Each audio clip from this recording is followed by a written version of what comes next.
Hey, what's going on, guys? My name is Mike, and welcome to a guide on everything you need to know about Black Ops 6 Zombies. This is a two-part video series covering pretty much everything you need to know about the mode, from its basics to some of the small Easter eggs once you actually get in-game. This is part 2, where we will be covering the actual gameplay of Black Ops 6 Zombies, including how the point system works, weapon rarities, pack-a-punch upgrades, and most of the other nuances involved in the general gameplay. I'll also be sharing some of my personal overall strategies for success in the hopes that you can make use of them and become a better Zombies player as well. But with that all out of the way, let's go ahead and get right into it.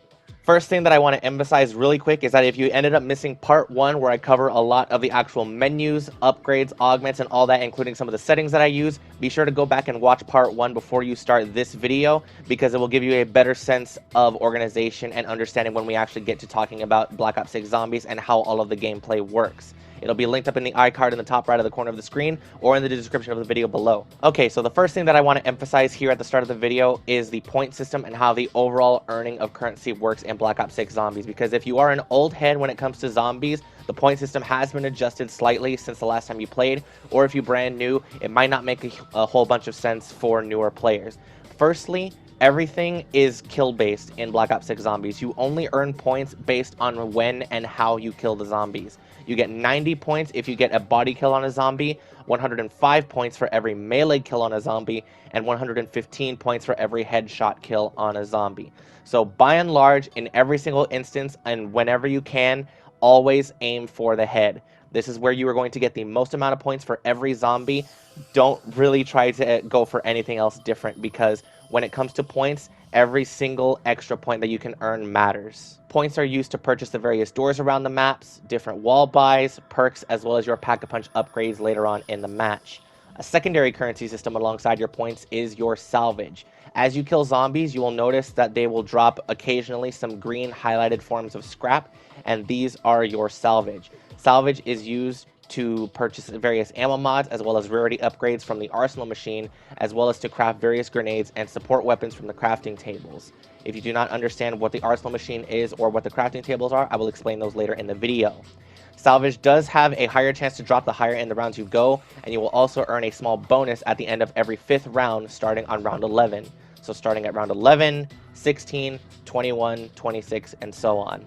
Next, let's talk about your weapons and how they work in zombies. If you had watched the first video, you'll know that I have talked about how there are now loadouts in zombies where you can actually spawn in with whatever weapon you want, but this actually coincides with a new weapon rarity system in Black Ops 6.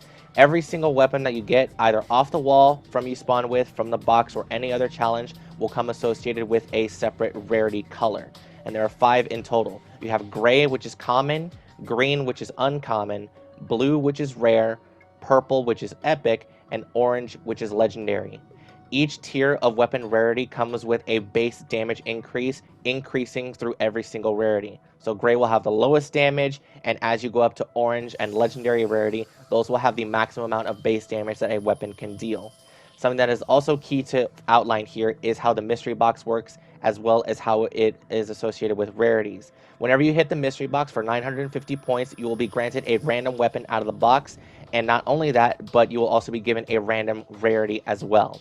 The higher rarities will become more common as you go up through the rounds, so if you try and hit the box on round 2, you may end up getting a lot more green weapons than anything. But if you end up hitting the box on rounds 20 and higher, you'll start noticing some more purple and orange weapons popping up in the box. You do have the opportunity to always earn any rarity weapon on any round, so don't be afraid to hit the box early and try your luck at trying to get a high rarity weapon. Some other things on the box are some score streaks. You can gain access to the Arc XD, the Hellstorm Missile, the Mutant Injection, or the Chopper Gunner, and these all have their own associated rarities as well. Something that is not in the box, however, are the melee weapons. So whatever melee weapon that you spawn in with is the only one that you're going to have in the game, unless you manage to get some from other challenges. Wonder weapons are also in the box on every map, and these are the ray gun or whatever specific wonder weapon is available on that map, and they have a fixed low chance of appearing no matter what round that you are hitting the box on. If you hit the box too many times, you will be shown Mr. Peaks as well as a white light, and the mystery box will move to another location on the map. If you need to find it after it moves, the mystery box does have a bright blue light shining up directly into the sky, and you can make your way over to it at any time. Once you're happy with the weapons that you have on you, you can make your way over to the pack-a-punch machine. On every single map, you will be guided to the Pack-a-Punch machine as well as how to access it, and once it is available, you can pay to upgrade your weapon even further. Pack-a-Punch works on 3 tiers of upgrades. Pack-a-Punch level 1 is 5,000 points, and it will just double the damage of your base weapon. Pack-a-Punch level 2 is 15,000 points, and it will further double the damage of your Pack-a-Punch 1 weapon. Pack-a-Punch level 3 is 30,000 points, and will double the damage of your Pack-a-Punch 2 weapon. In total, it is an 8 times damage multiplier from your base unpacked weapon for a total of 50,000 points. And I would always recommend to combine this with always upgrading your weapon's rarity to absolutely max out the damage that your weapon can deal. As you are going through and killing zombies, you will notice that on occasion they will drop various power-ups for you to collect. When you pick these up, they will grant you a various number of different effects based on what they actually do. Full power and full armor will immediately grant you maximum armor plate protection as well as filling up your field upgrade charge. Max ammos will instantly refill both your magazine as well as your reserve ammo on all weapons that you have on you. Nukes will instantly kill all zombies on the map as well as heavily damaged special and elite enemies. Bonus points will immediately grant all players 500 points, or 1,000 if it is grabbed during a double points. Speaking of which, double points, insta-kill, and fire sale are all timed power-ups for 30 seconds each. Double points is self-explanatory. Insta-kill will instantly kill all zombies via any damage and deal double damage to special and elites. Fire sales are also power-ups, but they will not start spawning until the mystery box has been moved at least once, in which case it will put a mystery box in every single possible location that one can spawn, and for 30 seconds you can hit the box at a discounted price of only 10 points per roll. As you are progressing throughout your game, you will notice various perk machines scattered around the map in their own separate locations. Each of these machines can be bought with points to further enhance your overall strength and abilities, and there is no purchase limit to how many you can buy. However, the prices will increase the more that you have, starting at 2,500 and increasing by 500 points after every purchase. So 3,000, 3,500, 4,000, and so on. If it becomes difficult for you to remember where every perk machine is on each map, you can wait until round 25 where a Der Wonderfizz machine will spawn in its own set location, and you can buy every perk from here instead. On Liberty Falls, it's located on top of the bank, and on Terminus, it's located at the front of the sinking ship. Similar to the perk machines, there are also various wall buy purchases on each map as well. These consist of a select number of weapons as well as armor vest upgrades.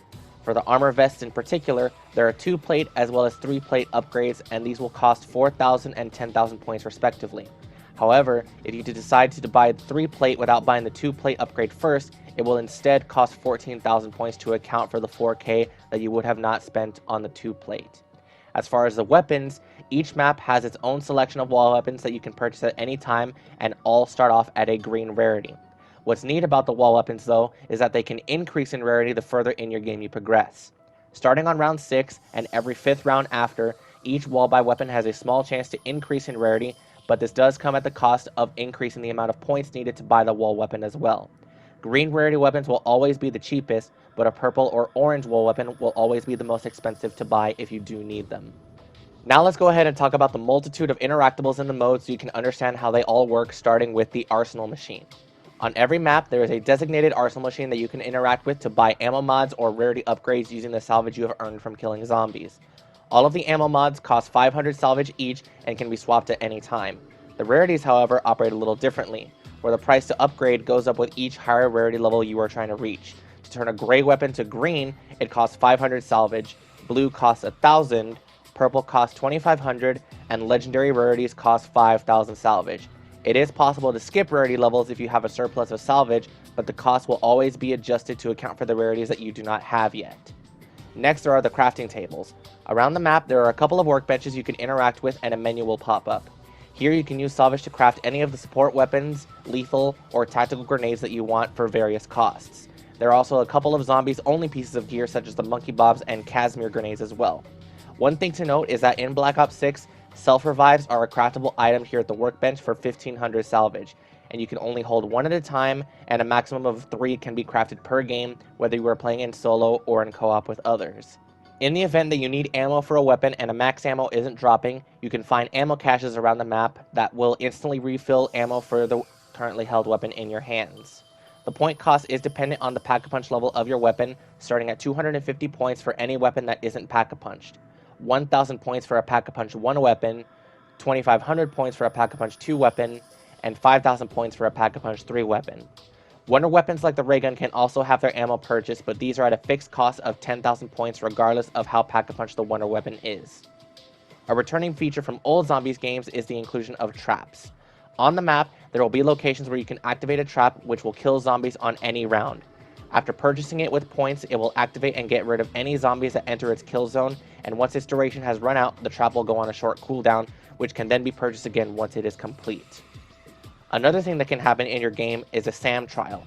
These are machines that will spawn in a set location on the map every few rounds and will also be shown to you on your HUD. If you miss the location where it is said, you can also look into the sky and search for a purple light and portal similar to the mystery box light. When bought with points, a challenge will be shown to you on the left side of your screen and you will need to do your best to complete it successfully. There are various types of challenges relating to survival or kills within a specific time limit, and once completed you will be granted a reward chest. The rewards are dependent on how good you do during the challenge, so always be sure to do your best for the best chances at getting the certain kinds of rewards that you will be looking for. You can get free perks, free ammo mods, a surplus of extra salvage and points, as well as the possibility of getting a free ray gun, so don't sleep on the SAM trials when they do pop up in your game. In the spawn room of every map, there is an orange interactable canister called the Rampage Inducer. When activated, it will cause all the zombies to be given their maximum movement speed, drastically increasing the overall difficulty of the rounds, as well as lowering the downtime between rounds, so there is very little room to breathe. In solo, it will activate immediately, but in co-op, it will require a majority vote to be activated as well as deactivated. To vote, simply hit the prompted button when the notification appears on your screen. The Rampage Inducer can be turned off at any time, so if you find the early rounds to be too slow, you can always turn it on and then turn it back off when you are satisfied. Lastly, there is the exfil system. Unlike older Zombies games where the only way to leave was to quit or die out, now you have the option to leave the game on your own terms whenever you are ready. Starting on round 11 and every 5th round after, an exfil will be made available to you, and once activated, it will start a game-ending sequence. You will then be tasked to rush to the marked area on the map and kill every single zombie and boss that spawns in within a short time limit. The zombie spawns will also be cranked up to 11, so be sure you are prepared once the exfil is activated. Once every enemy is killed, you will be able to leave the game with a nice amount of bonus XP and the satisfaction of not having your game ended by a death. If you do die, however, that bonus XP will be lost. Exfils will be started immediately in solo, but must have a majority vote in co-op to be activated. So, with all of those basics out of the way, let's talk about some of my tips and strategies for success in Black Ops 6 Zombies. Firstly, it is heavily incentivized for you to invest all of your points in your weapons Pack-a-Punch level as early as possible. This is because the point system operates on kills, and if you are unable to get kills, you are unable to earn points. So first and foremost, be mindful that a majority of your points should be going towards your weapon. While it is certainly the easiest to stick with your loadout weapon, I would recommend to at least give the mystery box a hit or two in the early game just to try your luck at getting a high rarity weapon. Even if you don't, a green weapon is better than a gray. Other than that, save your points for a Pack-a-Punch as well as a maximum of 4 perks in the early game. My recommendation is to buy Quick Revive, Juggernog, Speed Cola, as well as Deadshot Daiquiri. Deadshot isn't available as a perk machine on Liberty Falls, but there is a small Easter egg you can do to earn it for free. Come to the back of the cemetery, and outside of this zombies barrier, you will see 5 cans propped up on the fence line. You need to shoot all 5 of the cans with 100% accuracy, and once completed, you will be given Deadshot for free. As you are progressing through your game, take advantage of the SAM trials as they spawn in, as they will give you a very respectable boost in points and salvage, which you can use to further upgrade your weapons earlier in your game. Once you have a gun at legendary rarity with an ammo mod and it's Pack-a-Punch 3 times, then you can start investing more into extra perks as well as the armor upgrades. Since the armor as well as the perks become so expensive, it is much better to use your points to make sure that your weapon is as strong as possible and always able to kill zombies and earn points. If you are struggling to survive at all, of course, don't be afraid to buy an extra perk or two as well as an armor upgrade, but if you are able to survive, I would say leave those until later in your game. Another thing that I hear a lot of players complain about is that ammo is extremely expensive and most of their points are spent towards buying ammo. Please, please, please only use the ammo caches as a last resort if you have nothing else available. Your grenades will always be able to kill zombies pretty effectively even into the higher rounds, and if you have also managed to get some upgrades for your melee weapon, this can also help in killing zombies. Specials and elites will also drop ammo for you, so as your round number begins to climb, be sure to kill them first if you do need a little bit more ammo to keep yourself going. And please, please, please use your gobblegums. If you put a lot of time into zombies, you will have a large amount of gobblegums to use at your disposal, so please don't be afraid to use them. They aren't necessarily reserved only for Easter egg runs or any challenging games. They are a part of the core gameplay and are there to help you. There's even a max ammo gobblegum called Cashback, which will instantly spawn a max ammo for you, and it's in the rare category, being one of the most common gobblegums that you should have. Treyarch also doubles the amount of gobblegums that you can earn during double XP weekends, so when those are happening, you should play as much as you can to earn as many gobblegums as possible. Both of these videos were largely centered around explaining the basics about Black Ops 6 Zombies to give newer or unfamiliar players a better understanding of the game, which is why all of the basics were covered and explained concisely and to the best of my ability. If you have any further questions regarding certain parts of Zombies, go ahead and leave them in the comments down below, and I'll do my best to answer them there as well. I just want to help out other players get better at the game and enjoy it because I've loved Zombies for over a decade, and Black Ops 6 is just as fun for me as any other previous iteration has been.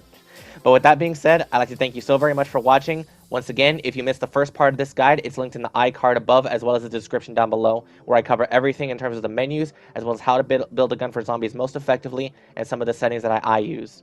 Be sure to drop a like if this did help you out, and I will see you all in my next video.